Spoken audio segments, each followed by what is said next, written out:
Welcome back to the Bryan Devore Connection. I'm your host, Bryan Devore. There are some unique situations when it comes to estate planning. It's not a cookie cutter situation, and you need someone who can really help you understand the issues and dissect the issues and solve the problems. Well, here today to talk to us about that and how he can help. His name is Scott Stewart. Scott, thanks for joining me today. Hi, thanks, Bryan. Thanks for having me. Absolutely. My pleasure. I met you actually years ago at an event before COVID, and I was really impressed with your approach to estate planning. How did you get involved in the world of estate planning? So I kind of fell into it through litigation. I was doing a lot of litigation on a client of mine who had some unique elder law issues. They were having a problem with a parent, having a problem with financing care, having a problem figuring all that stuff out. And hadn't really thought much about it, but this was a really good client of mine, and I said, well, for you, I'm going to help you out. And I quickly learned that the cards were stacked against him, that there was no way he could navigate this stuff on his own. There was no way that he could get to the end of the other side of stuff of this without assistance. And in fact, everything that he was being told was false.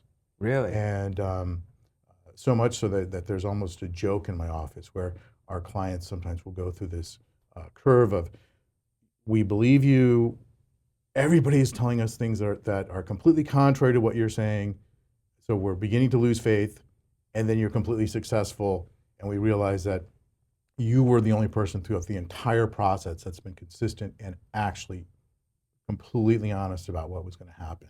Wow. And so it's kind of a different approach, and that approach then informs, and that experience kind of informs everything else that I've done. So we, in terms of doing estate planning in my office, we do traditional estate planning, but instead of focusing on things like probate mitigation and tax mitigation, which are the two big issues that most estate planning attorneys talk about, I think incapacity planning clearly outweighs that, because there's less than 1% of the population who's going to have an estate tax problem. There is no inheritance tax in California. Probate is a pain. It's nowhere anybody wants to go. But the real big nightmare is people don't think about what happens if they become ill, and what they want to have happen with their life, and even more importantly, they don't communicate that to their loved ones, and their loved ones then have to figure everything else out. So that perspective then completely changed our entire office's perspective on how to do a trust settlement or trust administration, how we approach the construction of documents, how we do everything. It kind of just changes all of that up. And so that's kind of what we do. Yeah, I mean, that's a great perspective to come from, because like you said, most people won't have to deal with a lot of those complex issues that a lot of estate planning attorneys may focus on, but at some point, people are going to become incapacitated to a degree, whatever it's physically, mentally, and how do people prepare for that? And how do you let your families know, or whoever's going to be helping? Because if they don't know, they can't help at all. There's nothing that's going to help them. And sure, and then it's also what your expectations are. So that becomes the really critical part, is that communicating what your expectations are, and having those expectations be met. And it's interesting because, and this wasn't the thing that we talked about off camera, but I recall a client of mine a number of years ago who I was meeting with him and his wife. We're talking about estate planning. He had ALS, Lou Gehrig's disease, and he was quickly burning through all of their resources to pay for in-home care. Totally fine. That's what he wants to do. And I was sitting down talking with him about designing the estate plan, and kind of as a side comment, we started talking about his burn rate and how all this stuff was happening, and how his wife was significantly younger and what was going to happen with her and everything else. And he basically looked at me and said, oh no, she's going to go back to Mexico, where she hasn't lived for the last 40 years and has no family or anything, because my intention is to spend every penny to make this happen. And when he said that, a look of horror came across his wife's face, because she's like, that's not my plan. My plan is to stay in our home, because this is where our kids are, this is where our family, this is where our friends are, this is everything else. So they never even They talked never about even it. talked about that. So they had no concept. And I basically said, this is not a conversation that I could be a part of. I think I'm going to leave for a bit and or forever or whatever Right. it may be, and call me when you're ready to kind of actually formulate the plan that's going to work. And I mean that's an extreme, Yeah. sure, but that's the problem is that when people don't communicate their wishes, then you run into the issue of kids saying things like, "Stop spending my inheritance on your long-term care costs." Yeah. And that's not fair, and that's where before we walked in here, you were on the phone call. You were saying, well, that's an elder abuse case.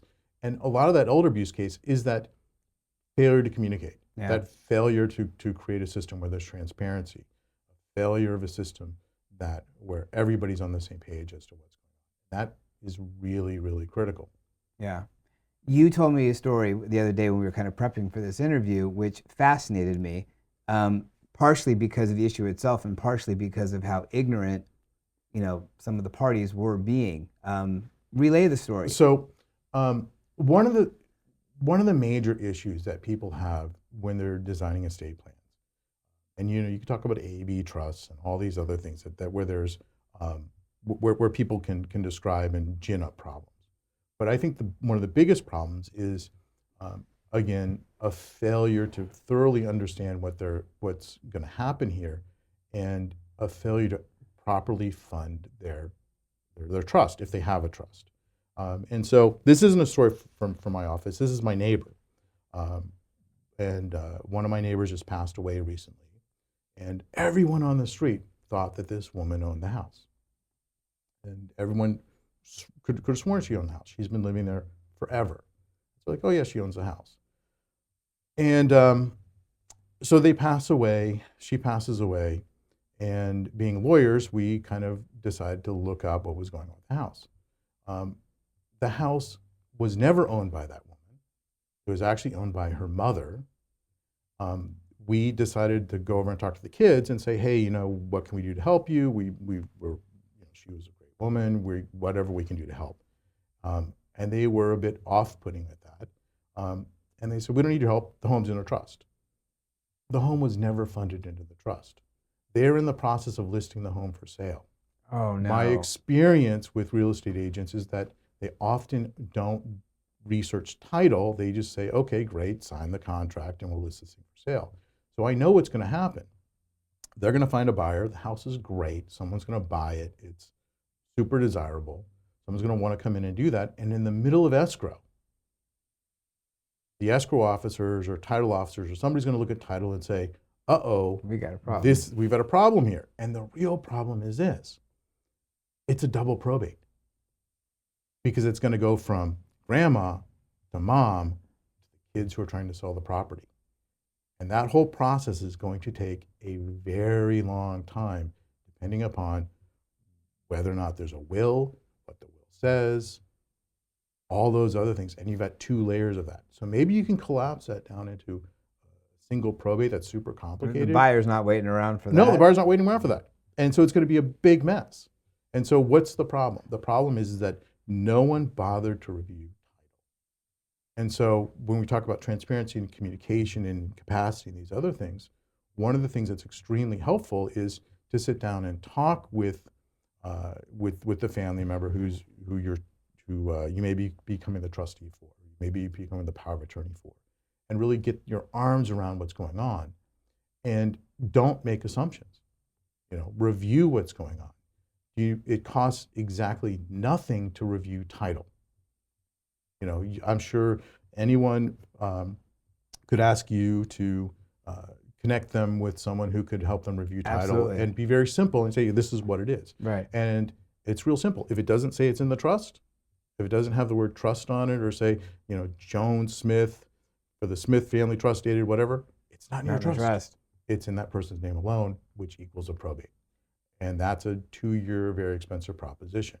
Now, many lawyers are going to be up here and say, probate, it's a terrible thing.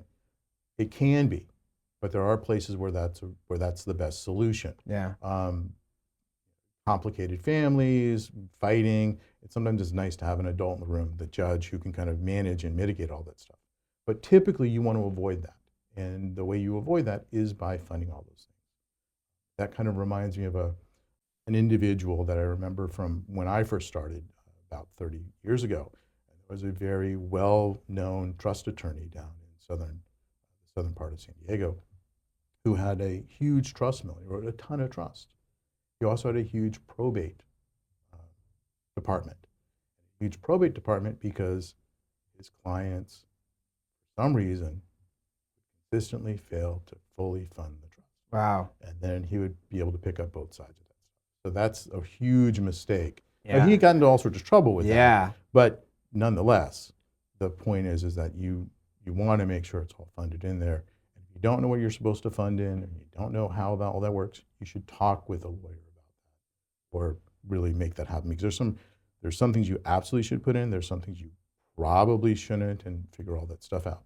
And that's not, the incapacity side. That's not the really fun stuff. Yeah. But this is just kind of like oh my goodness, this is going to be an absolute disaster. And this Right. is someone I know personally that's just the wheels are going to completely fall Oh, off. yeah.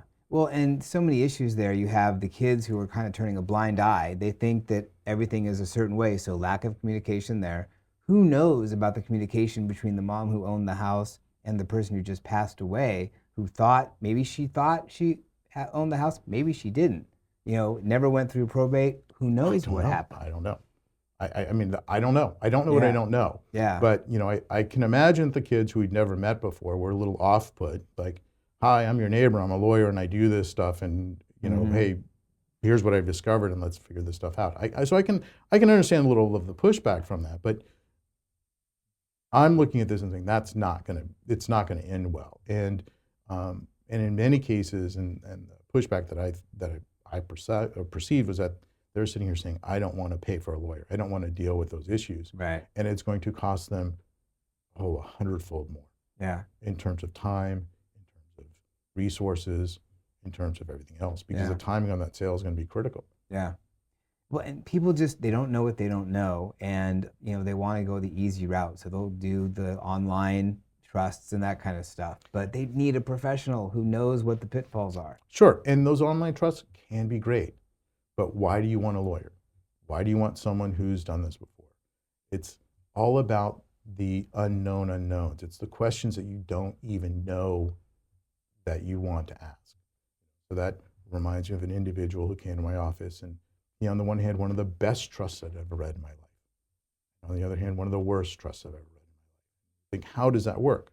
Well, he went through his documents after he had this really competent attorney write them, and he didn't understand what the provisions were, and he took a Sharpie marker and just started excising stuff right out of his trust, crossing it out and saying, not here, not here, not here. And so one example was there was a section that said, give my money to my son per stirpes. And he's like, I don't know what that means, so out it goes. And I said, well, this means that if he dies, it goes to your grandkids. His response was, well, I don't have any grandkids. My kid's only 24. And I said, okay, well, that's interesting. But you just told me that he's in the process of getting married and they're planning on having kids. So you're thinking ahead. Right. So you want the language there in case, because you don't want to have to come running in here. Right. Because these documents can only be changed if you remember to do that, and B, you still have capacity. And so we come back to the capacity issue, right? So if your documents aren't resilient and planned for the future, and suddenly you get hit on the head with a brick, or you have Alzheimer's disease or something like that, you're not gonna be able to change them. And now you're stuck. And so him cutting these sections out, which were really well thought and well reasoned and really planning for the future, took a really great document and made it into something that barely works now. Right. And not thinking about the future, which is what you were trying to do. Right, exactly. So you want it to be resilient and able to adapt. Right. There's a lot to know. Scott's information is on screen. I encourage you to call him if you have any questions about maybe an estate plan you already have, or you need to create an estate plan, which everyone does to a degree. Once you're 18, you need to have some estate planning going on. Give this guy a call. Learn more about how he can help you. He's got a great firm, and they really mean well. It comes from the heart of how they want to solve problems. Scott, thank you very much for coming today. Thank you. Thanks. Really appreciate it. Thanks.